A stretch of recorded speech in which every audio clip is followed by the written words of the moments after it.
Good morning. My name is Chris Spearin. I am Miss Elise Thomas's brother. Um, she's a dear sibling, my favorite sibling, and a wonderful woman, and I'm certain she's a wonderful teacher. But she has asked me to film a segment for you guys and girls about snakes, and it just so happens we are standing in my snake room. I have a collection of 19 what are called locality-specific boas. So basically, these are boa constrictors that are from different regions of where they live in the wild. So boa constrictors, their natural range where they live starts in Mexico and goes all the way through Central America down into South America. And all of my boa constrictors come from different regions of where they're found in the wild. I have several different varieties. I have a total of 19 of them.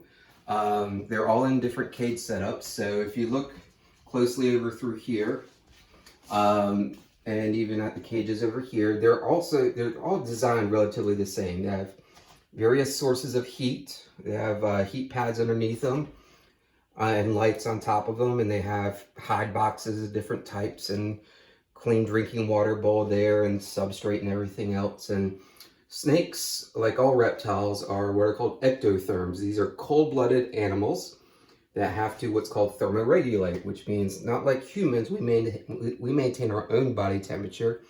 Snakes and other reptiles, they have to find an outside source, mostly the sun, to get warmed up in order to get active, to hunt, to digest their prey, so on and so forth. None of my snakes are venomous. They are all captive born and bred, which means they were born in captivity in different collections around the US. And most of my snakes are from many generations of being bred in captivity. And one of the interesting things about snakes, including my boas, is that snakes actually become domesticated animals. Over time, they lose a lot of their wild instincts, and all of my boas are very, very tame. I have, if we look over here, I have what's called a snake hook. Let me just reach over here and grab it. I tuck it in the corner because, believe it or not, I actually never use this. This is a hook that a lot of reptile keepers have to maneuver snakes that are either dangerous or defensive or aggressive. I've had this snake hook for over 20 years. I've never used it with my snakes that I have here in captivity in my room right now. So let's get to the fun part in pulling out some of these snakes. I know my sister Elise wanted to talk about how they move around and everything. And also talk about milking snakes. Now, when you're referring to milking snakes, you're talking about venomous snakes and extracting the venom from these snakes. As none of my snakes are venomous, there would be no need to do that. But I could kind of show you the technique. And what I'm rolling out right here, this is my playpen for my snakes. So I built this a couple of weeks ago, and what I do is I use this when I'm cleaning my snake cages. If I'm doing a deep cleaning and I want to remove the snake, I'll put them on this little playpen, and they'll just sit there and kind of climb around. So I'm going to pull out one of my first types of snakes. I've got a whole bunch of them in this rack system here. Let me find one that's easy to get to. Here's one right here. Now this snake is what's called a Hog Island boa.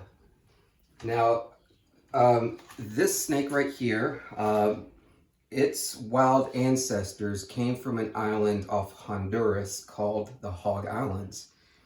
And these snakes are incredibly gentle. Like all snakes, they use their muscles to move around. They are loosely related to lizards, and I'm gonna see if I can, if my wife Jenny, who's filming, if she can zoom in on the tail here. If you'll come over here and get really close. This is what's called the cloaca. This is where the snake does its business and poops out of. But I don't know if you can see it, but there are these tiny little spurs at the base of the tail. I'm not sure if it's going to be picked up on this snake or not. I'm actually got my fingertip right on it. That is actually the reminiscence of legs. So the snakes actually evolved from lizards many, many millions of years ago. And now, of course, they don't have any limbs at all, but all boa constrictors and a lot of other snakes have what are called the vestiges, or the old remnants of hind legs located at the base of the tail. But you can see how gentle this snake is. Very, very docile, very, very calm, just a sweetheart of a snake. So all the different boas that I have, like I said, they're from different localities. This, like I said, is a Hog Island boa. And I'm going to pull out another boa from one of these other cages. This one is from another island called the Pearl Islands, which is off the coast of Panama. Let me see if I can easily find this one. This one likes to hide in the substrate oftentimes. So let's see if we can find him. Oh, there he is. Easy enough. So this is a Pearl Island boa.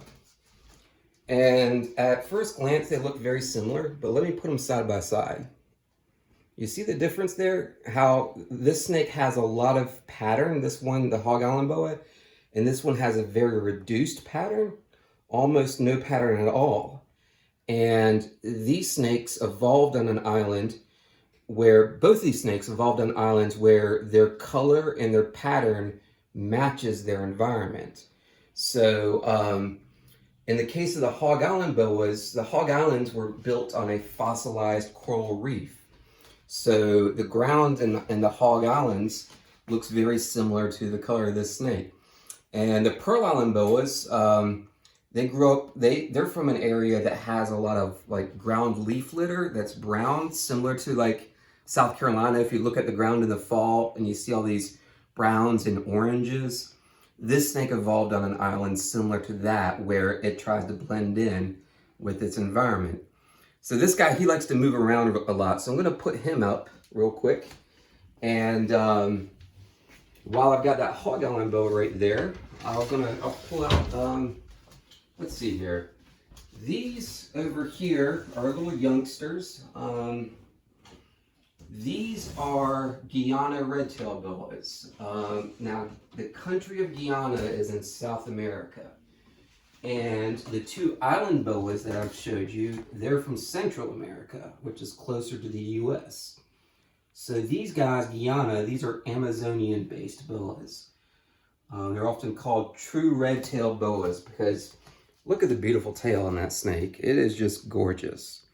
And they have these really distinct saddles with what are called peaks. So each of these saddles have these little points. They almost look like bat wings. So let me put him up here. Let this one crawl around for a minute. And I'll quickly pull out another Guyana red-tailed boa that's from a different region in the same country. It has something on its nose. That is substrate. So I've got... Jenny was pointing out, I have what are called humid hide boxes. So this is a hide box that has wet moss in it, just damp moss. And a lot of these snakes, they like to go into humid environments where they can warm up and stay almost like in a sauna-like condition. And if you can imagine the Amazon jungle, it'd be very much like that. So let me just wipe that off. There we go. And it just had a piece of this sphagnum moss attached to its nose.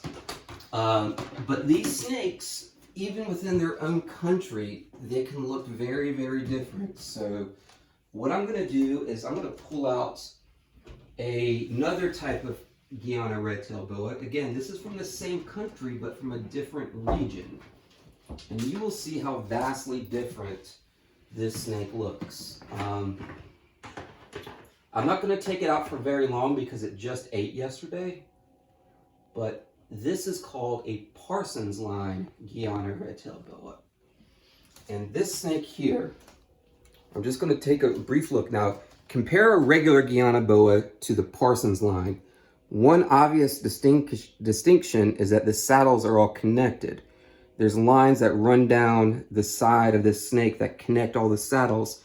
And this one has breaks in between all the saddles. Another very obvious difference, if you look closely at the tail pattern has these blocks in them, where the wild type Suriname does not. It has more of like saddles. This one also has this gorgeous kind of, I'm not sure if the camera is going to pick it up, like these peach and purple and reddish tones to what are called the side medallions, these side markings here. So to give you an idea of growth rate, this snake is a little over 2 years old. And then the other Guyana red-tailed boa is just over a year old. So in another year from now, the snake that's hanging on the playpen is going to be the size of this one here. So they do grow pretty quickly. And you know, as you can tell, as I've been taking the snakes out, I don't need a snake hook. They don't even hiss at me. You know, one of the things about raising snakes, I've had snakes off and on literally almost my entire life. I got my first snake when I was like 12 or 13 years old. I'm 45 years now, so you can do the math there. I'm going to pull out one last locality. These are from Peru. These are called Peruvian long-tailed boas. Let me see where they're hiding at. They like their hide boxes. Here we go. Pull this guy out. Now, if you want to talk about a distinct difference in different localities, look at this boa here. This is a Peruvian long-tailed boa. Peru is another country in South America, very close to Guyana. But look how different that snake looks. And one of the unique things about these Peruvian boas, they go through what's called an ontogenetic change, which basically means they're born one way, and over time their color and pattern changes. So unlike my other snakes, this snake has changed a lot since it was a baby. This snake is now about 1.5 years old. But when it gets to be an adult, you can see how all these black specklings are developing on the sides and the top. This snake will turn completely black, silver, and white when it gets to be an adult. And it will look nothing like, it already does look nothing like my other boas. So, you know, we've got 3 different boas here, each from a different region. This one from Central America off the Hog Islands, this one a Guyana, and this one a Peruvian long-tailed boa.